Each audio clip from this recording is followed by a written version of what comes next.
ओम शांति। आज 9 जून 2021 है।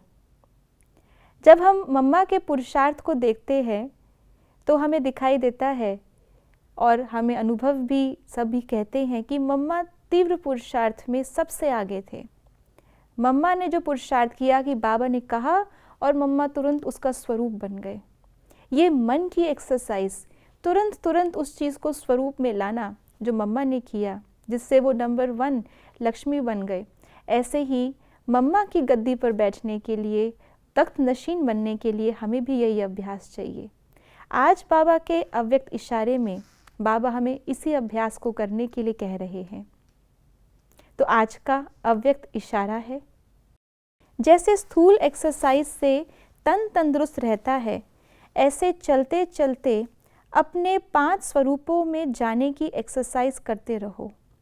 जब ब्राह्मण शब्द याद आए तो ब्राह्मण जीवन के अनुभव में आ जाओ।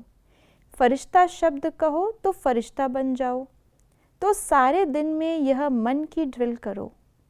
शरीर की ड्रिल तो शरीर के तंदुरुस्ती के लिए करते रहो, लेकिन साथ साथ मन की एक्सरसाइज बार बार करो।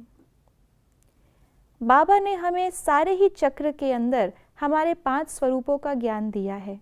हम सभी को वो 5 स्वरूप भली भांति ज्ञात है और याद भी होंगे। वर्तमान समय बार बार बाबा अव्यक्त मुरलियों के द्वारा भी और साकार मुरलियों में भी हमें अपने स्वरूपों में टिकने का इशारा कर रहे हैं। लेकिन इससे हमें फ़ायदा क्या है?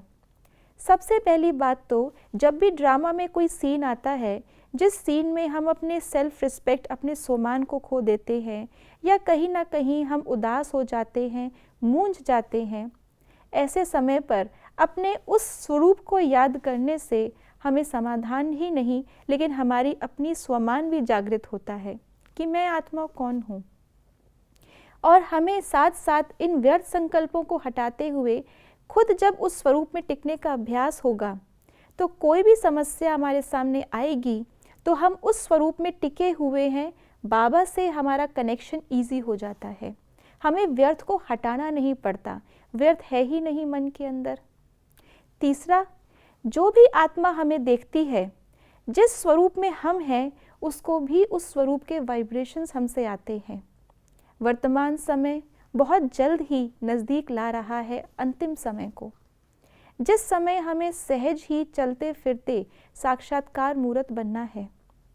साक्षात्कार करने के लिए या कराने के लिए हमें उस समय पर अभ्यास करने की आवश्यकता नहीं, लेकिन बहुत समय का किया हुआ अभ्यास नेचुरली हमारे अंदर वही संस्कार जागृत करेगा जो संस्कार अन्य आत्माओं को साक्षात्कार करा सके। तो ऐसा बनने के लिए आइए हम भी मम्मा की तरह हर एक पॉइंट का स्वरूप बने, हर एक स्वरूप को धारण करते चलें, चलते फिरते इस अभ्यास को बढ़ाएं और संपूर्णता के नज़दीक पहुँचें। ओम शांति।